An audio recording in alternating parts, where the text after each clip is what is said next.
கோவத்துல தான் கை வாங்கிட்டேன். நீங்க ஹர்ட் பண்ணிருக்கீங்க and you can't manipulate your ma'am எனக்கு இப்பதான் புரியுது என் ஒய்ஃப் கூட ஏன் இவ்வளவு சண்டை வருதுன்னு. இன்னும் கொஞ்சம் டவுட்ஸ் இருக்கு, அது வந்து கிளாரிஃபை பண்றீங்களா? அனிதா போச்சு. நீ வேலைக்கு போறதெல்லாம் சேஃப் இல்ல, நீங்க போல நான் கூட தான் வருவேன். This is very very control and toxic I feel. ஒரு அக்கறையா சொல்றது வேற, பட் நான் கூடவே தான் இருப்பேன்னு சொல்றது. Parker saying I trust you. நீ எல்லாமே என்கிட்ட சொல்லணும்னு அவசியம் இல்ல. I think that is love. நீ என்ன பண்ணணும்னா நான் சொல்ல மாட்டேன், ஆனா நீ ஜஸ்ட் பண்றது எனக்கு பிடிக்கல. So this is actually control, but the tricky part is இது வந்துட்டு it can be considered as love also because I believe men know other men better. So I feel இந்த இடத்துல வந்துட்டு communicate பண்றதுல கொஞ்சம் men work பண்ணா it's always better. கோவத்துல தான் கை வாங்கிட்ட.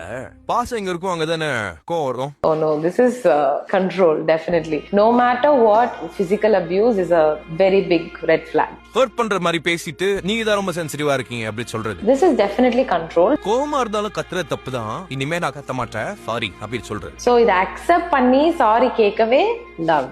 உங்க மேல டைரக்டா கோவத்தை காட்டாம ஏதாச்சும் தூக்கி போட்டு உடைக்கிறது. Control. I think you need therapy.